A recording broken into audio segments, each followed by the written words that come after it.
Claves del video. Inflación, informe de resultados, Netflix, Tesla, tasas de interés. Hola amigos inversores, ¿cómo están? Hubo mucha volatilidad en los mercados y aquí te diré cómo le fue a los grandes índices. La semana estuvo plagada de informes de ganancias y te cuento qué informaron varias empresas importantes.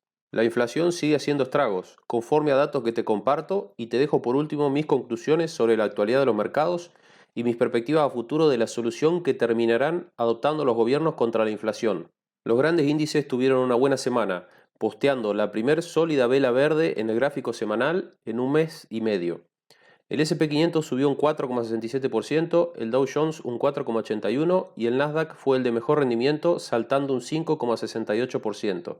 Esta semana, la deuda pública del Reino Unido y la libra esterlina subieron a principio de semana, después de que el gobierno dijera que iba a revertir casi todos los recortes de impuestos propuestos y que iba a recortar el límite del precio de la energía. Los recortes fiscales habían provocado una gran agitación en los mercados del Reino Unido y llevaron al Banco de Inglaterra a lanzar una intervención de emergencia, que finalizó el viernes de la semana pasada. A mediados de semana hubo más malas noticias sobre la inflación. El miércoles, Reino Unido informó de una inflación del 10,1% interanual en septiembre, lo que pone de manifiesto el difícil camino que tiene por delante el Banco de Inglaterra, país que también debe afrontar que la primera ministra británica, Liz Truss, dijera el jueves que dimitiría tras semanas de agitación política.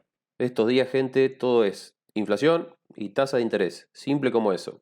La tasa de inflación anual de Canadá, que también se dio a conocer el miércoles, fue del 6,9% en septiembre, ligeramente por encima de lo previsto por los economistas.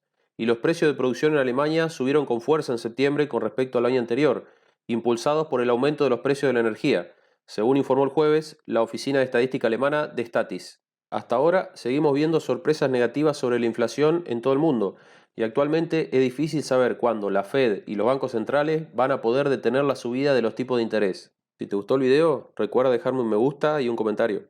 En cuanto a algunos datos económicos, la producción industrial estadounidense, que incluye la producción de las fábricas, la minería y los servicios públicos, aumentó un 0,4% en septiembre con respecto al mes anterior, recuperándose de una contracción en agosto, según datos de la Reserva Federal.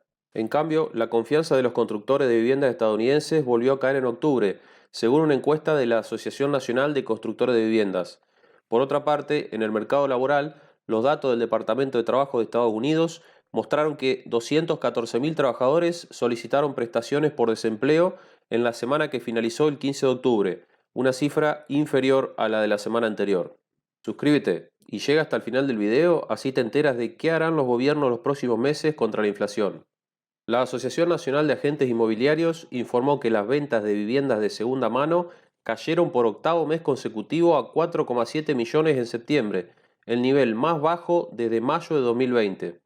Mientras tanto, el modelo informático de la Fed de Atlanta estima que la producción económica de Estados Unidos aumentó un 2,9% en el tercer trimestre, lo que sugiere que los banqueros centrales podrían no haber hecho lo suficiente todavía para enfriar la actividad económica. Respecto a las tasas, el Wall Street Journal informó que los funcionarios de la Reserva Federal están dispuestos a subir los tipos de interés en 0,75 puntos porcentuales en su reunión del 1 y 2 de noviembre, pero estarían también dispuestos a debatir el cambio a un aumento menor en diciembre. Los informes de resultados se aceleraron esta semana, con varias empresas importantes arrojando datos a los inversores. Los mercados se preparaban para una temporada de resultados difícil, con la amenaza de la inflación creciente, la subida de los tipos de interés y el debilitamiento del crecimiento como lastre para el gasto de los consumidores y los beneficios de las empresas. Hasta ahora, los resultados del tercer trimestre han sido mixtos. Los bancos estadounidenses ayudaron a impulsar los mercados a principios de esta semana con resultados mejores de lo esperado, pero las grietas se están mostrando en otros lugares. Mientras tanto, otros no están preocupados por la temporada de resultados, pero sí por las dos próximas, que podrían ser dolorosas. ¿Cómo le fue a la empresa de películas y series? En cuanto a algunas ganancias destacadas, Netflix saltó el jueves después de decir que ganó 2,4 millones de nuevos suscriptores el último trimestre, más del doble de lo que se esperaba. Pero Ali Financial, un importante prestamista de consumo, cayó después de que informara de una caída en las ganancias y dijera que apartó más fondos en reserva contra posibles pérdidas de préstamos. Los inversores vendieron muchas acciones de Tesla el jueves, después de que la empresa recortara sus expectativas de crecimiento para todo el año. Tesla produjo más de 365.000 vehículos en el tercer trimestre, lo que supone un aumento de casi el 54% respecto al trimestre del año anterior y supera las previsiones de los analistas. Los beneficios de Tesla superaron las estimaciones de los analistas, mientras que los ingresos se situaron por debajo de las previsiones. ¿Tienes a Tesla en tu portafolio o te parece que es una empresa sobrevalorada? Déjame tu comentario. Goldman Sachs subió un 2,5% el martes después de que dijera que los beneficios habían caído en el último trimestre, pero seguían estando por encima de los objetivos. Las acciones de Lockheed Martin subieron un 8,8% el mismo día después de que la empresa de defensa dijera que su beneficio había aumentado y de que mantuviera sus previsiones para todo el año. El viernes llovieron piedras sobre las acciones de Snapchat, que se desplomaron cerca de un 30%, después de que la empresa informara de una nueva ralentización del crecimiento de las ventas y señalara que el mercado de la publicidad digital podría seguir siendo mediocre durante algún tiempo. Algunos de los mayores bancos estadounidenses que informaron la semana pasada dijeron que estaban nerviosos por una recesión, pero sus ganancias del tercer trimestre mostraron pocos signos de que ésta haya llegado. Esta semana, las acciones de Bank of America subieron el lunes, después de que la empresa anunciara que los beneficios por acción superaron las previsiones de los analistas en el tercer trimestre. Bank of New York Mellon, el mayor banco de custodia del mundo, se disparó también el lunes tras presentar también unos resultados que superaron las expectativas. Conclusiones. El SP 500 posteó una vela semanal verde prometedora, pero los fundamentales no han cambiado mucho como para ilusionarse. Puedes ver cómo la inflación sigue azotando a los países conforme a los datos que te mostré antes. Salvo China, todas las potencias están teniendo grandes problemas inflacionarios. Por otro lado, sigue habiendo aún muchas empresas de múltiplos altos en los mercados. La gran pregunta entre los inversores sigue siendo si vamos a entrar en una recesión mundial y si continuará la tendencia a la baja. Creo que el gran tema de la temporada de resultados quizás no sea el estado de las empresas en sí, sino la relación de estas con cuestiones macro como las tasas de interés y la política de la Fed.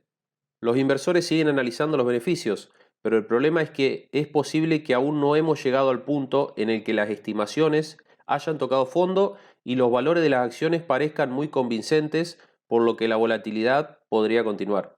Si me preguntan qué pienso de los próximos meses, creo que la solución a corto plazo es subir las tasas de interés, pero a largo plazo los gobiernos lucharán contra las crisis con la vieja y confiable: emitir más dinero. Así que espero más emisión y por lo tanto una mayor erosión de las monedas, no solo en Estados Unidos, sino en muchos países. ¿Es el fin de todo? Claro que no. Tu fin debe ser acumular riqueza con los años, encontrar buenos negocios o activos con buenas perspectivas a futuro e invertir a largo plazo y tratar de comprar cuando hay grandes bajas. Para ganar dinero en los mercados piensa en años, no en meses. ¿Es un pájaro? ¿Es un avión? No, eres tú presionando el botón de suscripción.